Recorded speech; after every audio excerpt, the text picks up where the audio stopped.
So my name's Jonathan Reynolds, and I farm with my wife and family here in Clinton, Kentucky at Springhill Farms. We primarily raise corn, soybeans, canola, and wheat.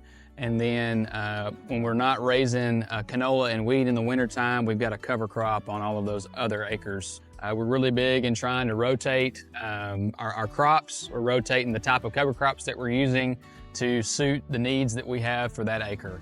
A lot of this is, I have to give credit to my granddad for setting us up for this. He and I farmed together for as long as I've been alive, and he passed in January, and we're trying to carry on his legacy. We've really noticed, an increase in yield on our cash crops.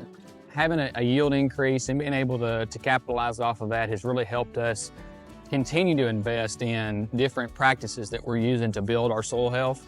The other thing I think I would say is the nutrient cycling that we're seeing. Our soil tests, don't look all that impressive at times whenever we're taking them, but we're seeing really good results. And I think some of that is due to some of the nutrients that we're capturing with our cover crop, and we're cycling those in organic form throughout the season rather than it just being, in an inorganic form on a soil test. Also, water infiltration. So our goal is any drop of water that lands on our farm, we want to keep it here. And so if it's running down into the creeks and down to the river, it's taking soil, it's taking nutrients with it, and it's too valuable to let it go down the river. And so I want to make sure that every ounce that we get stays here, and that's impossible, but we're trying to get as close to that as we can. And so we've noticed a lot less runoff in our waterways and in our creeks. The water that does run off is clear, and so it's not taking soil with it. So that's helping us just confirm that what we're doing is helping. So now we're doing 2 to 3, 4-way blends of cover crops depending on the time of the year that we can get them seeded. And we're seeing really good benefits from that, because I think having that biodiversity throughout the winter, that's sustaining the biology in our soil. One plant is not going to sustain every kind of microbe within the soil, so we're trying to balance that out and give them a lot of different species of plants to thrive off of. We're planting smaller rates, but really trying to be specific in what we're planting, and then we are terminating our cover crops earlier to be able to get our cash crops planted in a condition that is suitable for them to thrive. For somebody that has never done this, my encouragement to them is to take 10% of your acres and just try it. The first year that we planted cover crops was 2012, and we had a really, really bad drought. So I kind of count that as like, ground zero as far as checking what our yields were like then versus now. And now we're seeing really good results. 2 years ago, we had a drought, and we were well above the county average that year and on corn. And then this year we had another drought hit late, and we still had a record crop compared to some of our other counterparts around here. And I think all of that is due to just the water holding capacity of our soil. And that is directly a result of having cover crops that have helped build our organic matter, because every 1% of organic matter increases your water holding capacity by a large amount. We knew from the beginning, after just a couple of years of seeing and from talking with different people, we knew that it was worth it.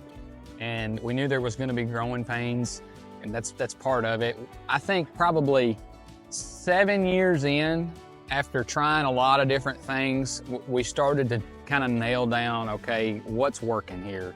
And we had some successes, we had some failures in different years. So we were really looking at the drawing board and being like, okay, what do we need to really focus on? And maybe what are some things we can cut out? When we started doing that and seeing the yield results, then it was like, okay, this is worth it. And we started seeing our soil change too. We started seeing the ecology around our farm change. It gives me hope that we're doing the right things. And so I guess that's some of the things that keep us motivated. But we were trying a lot of different things. And I think for people now, there's enough people like me that have tried so many things that if you just find somebody to talk to, that a farmer can probably start ahead of the learning curve because they've got people around that can kind of guide them along the way. I would love to see in our region more people adopt these practices, whether it be some kind of cover crop or trying to no-till. And no-till is not for every acre, I'll say that. We have a lot of no-till in our area, so that is a good thing. But really the cover crop thing is still trying to catch some traction, and then just trying to figure out that system where we can maybe reduce some of the inputs that we're putting out as far as herbicides, and that would help us as farmers just be more profitable if we can start utilizing some cover crops to help, you know, just hold our weeds at bay and increase our water holding capacity so our crops can thrive better, and take care of our soil. So really that is the main thing I hope to see. But I also want to see the sustainable aviation fuel and the biodiesel markets.